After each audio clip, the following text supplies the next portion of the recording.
All right, good morning, everybody. Wake the hell up. It's Total Win Thursday, and I ain't gonna lie, we had a little bit of disagreement over whether or not the special election situation in North Carolina yesterday qualifies as a total win.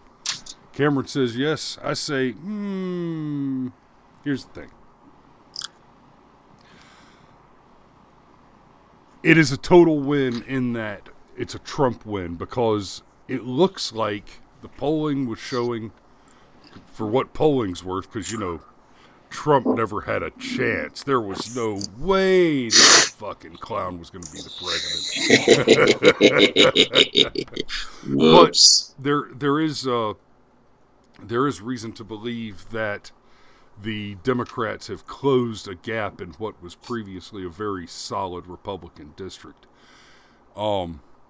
And you know what, that just brings up a whole other thing that I want to talk about. But first, Cameron, what did you have to say about this? I think it's a win. Obviously, it's a win, but Well, it's a win. yes, it's tight, and I think it's even fair to say that that's concerning. But I don't know that I want to go with the media's narrative that that somehow says even though the Republicans won, they should still be nervous.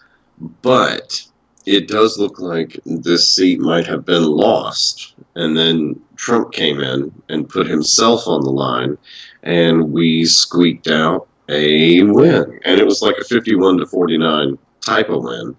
But I mean, that just says something that and that Trump is still a net positive as opposed to a net negative. And yeah, total win, because this guy was going to lose. And if he'd lost, it'd have been a total lose. So, yeah. Fair enough. Now, here's the thing about these special elections, especially. Remember John Ossoff?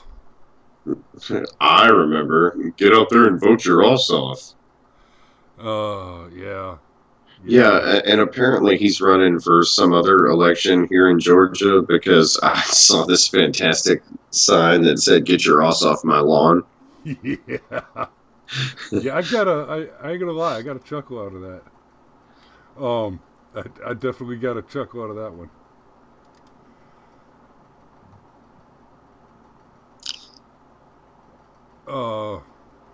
Uh, you having technical difficulties over there, buddy? Nope. I just lost my train of thought. Oh, but yeah, Ossoff. Um, Obviously Ossoff got whipped in that special election, but it was the first one where it became really visible something that's going on. What have the Democrats been screaming about for the past 3.5 years now? Orange man bad? Foreign interference. Oh, yeah. So let me ask you this question. With somebody like Ossoff, who just got millions of dollars dumped into his little district in Georgia by Democrat donors in New York and California, I mean, the numbers there are just staggering. Oh, outside influences and money in politics, bad, cry the Democrats. But then they're dumping in just huge amount of money.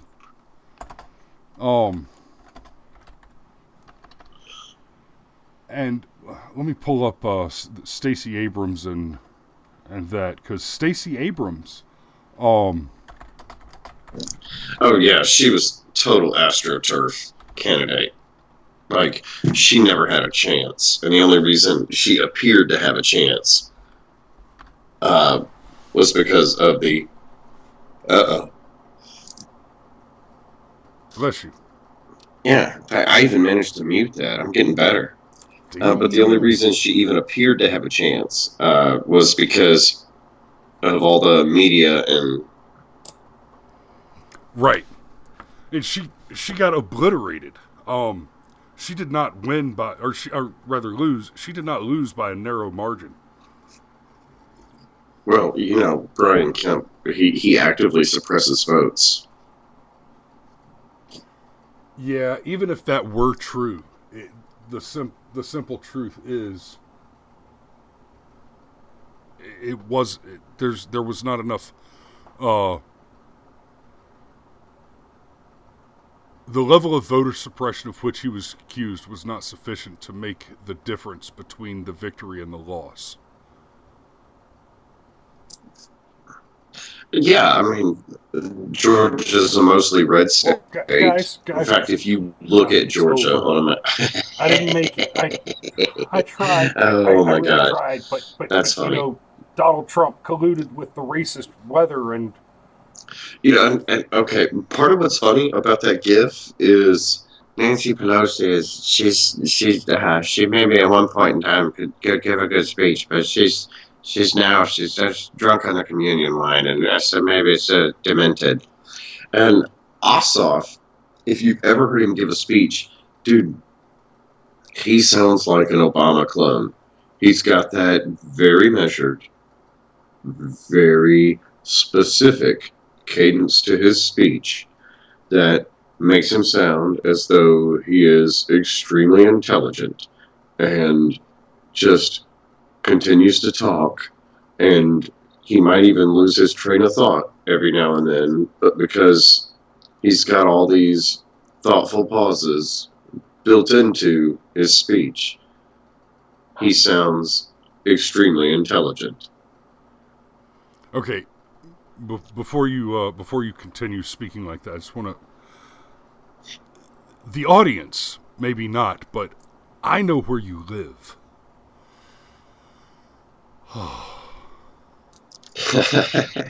Yeah. To be fair, the audience probably has a pretty good idea where I live. I have self-doxed multiple times on this channel. Because yeah, fine. I live. I don't know roughly where you live.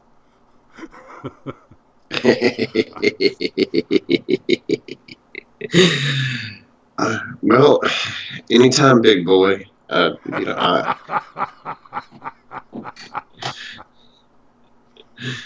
Really big tree just takes a few extra swings of the axe. It falls over just the same as all the others.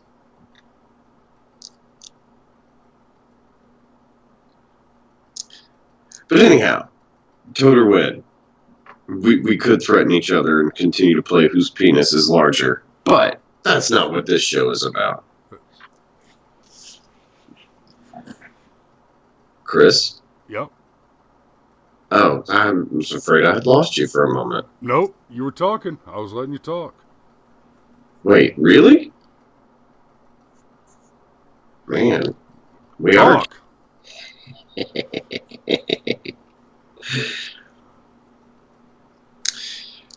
There is one thing that I'd like to bring up, though, and it's something to think about going into 2020 and then 2022 and 2024. Why are the Democrats gaining ground in what should be solid districts for Republicans? And this is something I've mentioned to you privately. Mm-hmm. But I think the problem is going to be college-educated women. College indoctrinated women? Okay, fair enough. I suppose functionally they're the same thing now. But for some time now, you got more women going to college and more women graduating from college than men. And they're not graduating with STEM degrees, by and large. They're graduating with indoctrination.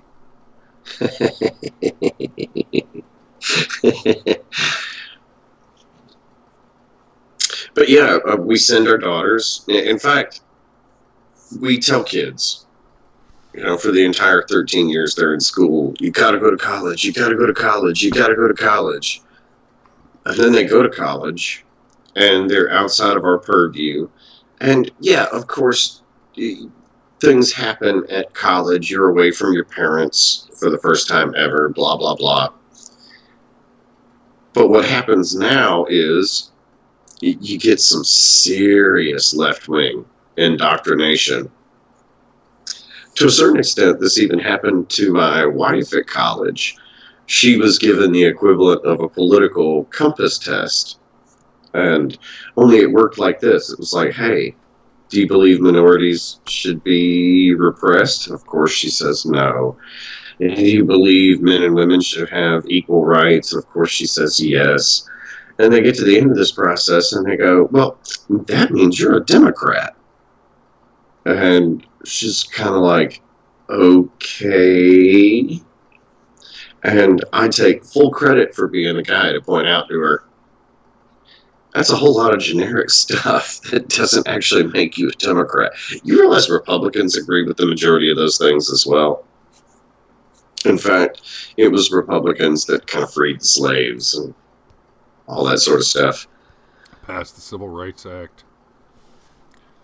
Yeah, it's amazing how all of this just gets lost. Yeah, I always ask them when they start talking about the Southern strategy. Oh, really? When was it that the parties flipped? Was it after the abolition of slavery? Oh, no, because the Democrats did the whole Jim Crow thing. Well, okay, after that they flipped, and the Democrats, no, the Republicans pushed through both Civil Rights Acts. Oh, I know, gay rights in the 90s, it was Bill Clinton that signed DOMA, wasn't it? I can go on. Oh, no, I know, it was in the 2000s when the Democrats ran the first candidate ever to run. Oh, wait, no, Donald Trump is the first candidate ever to not run on traditional marriage, to not run for president against gay marriage. That's right. Barry O was against gay marriage until he wasn't. Until it was politically convenient. Let me be clear. The polling shifted.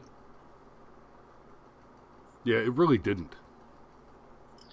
It was trending, and I think it was a calculated move. Now, don't get me wrong, and I don't want to. I didn't bring that up to. I don't want to go down a whole thing about gay marriage. I've talked about that on this show before. It was never the government's business. It's that simple. Right. But yeah. But yeah, we tell the kids, you got to go to college, you got to go to college, you got to go to college, and then we send them to college, and they just get utterly gobsmacked with all of this left-wing bullshit. And surprise, surprise, they come out as less functional adults than before we sent them. And here, real quick, I was in college around the 2016 election. Because I'm a vet. I got out of the Army. I went back to college for a little while and played around. And let's be real. When I went back to college, it was mostly because it was cheap entertainment for me. But I went back, and so I was there during the 2016 election, and all these professors, Trump will never be president. He doesn't have a snowball's chance in hell. Blah blah. Like, all right, guys. And for those of you who watch the show, y'all know back then I knew and I said, and this was not I think Trump's going to win because I like Donald Trump and I'm a Republican. No, my analysis was very clear, very specific on the strategies and the tactics there. And well, when you come out against the dirty street fighters of the Democrat Party, and you bring with you the art of the deal and the art of war, you start busting out some Sun Tzu and some Miyamoto Musashi on these fuckers, and, oh yeah, those guys knew a thing or two about winning stuff. Well, when I get back the following semester, after the Donald had won, guess what I'm hearing in every class? White supremacy this, white supremacy that. I'm like, wait, what? White supremacy was not a part of the conversation until Donald Trump won the White House. And then all of a sudden, everybody's a white supremacist. The reason we're all white supremacists now is because calling people racist just over and over again was getting tired. The polling didn't change. The language changed. And when I say the language changed, what I mean is the narrative. The enemy changed their propaganda machine. It's still the same propaganda, and that propaganda is the absolutely provably fallacious claim that that identitarian politic belongs to right-wing position. That's an absolutely provably false claim. And, oh, well, you're Nazis. Yeah, the Nazis called the Democrats to ask them how to deal with their undesirables, because the Democrats had an undesirables plan. It was called Jim Crow and Planned Parenthood. The Nazis needed some help on how to deal with implementing eugenics and population control in Germany, and so they called the Democrats. Yeah. Okay, that's a bit of a tangent from what we were talking about, but Yeah. But seriously, but only a little bit, because we were talking about external influence on elections. yeah. So maybe send your daughters to church, teach them how to think, teach them how to shoot, then send them to college. Otherwise, go buy yourself a copy of Plato and a Platypus Walk into a Bar, and put it in the bathroom, and everybody read it. It's Understanding Philosophy Through Humor. It's a fantastic book. It's a very low level basic introduction to the building blocks of high level philosophy. And that can set you free.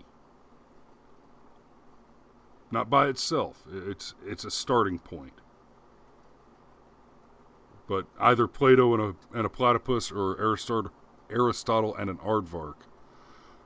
They're both great books. Go pick them up and go ahead and get started on learning how to think. But yeah, I feel like that about wraps it up. You got anything else you want to add there, buddy? Nope. Y'all be safe out there. We'll see you tomorrow morning. Take care.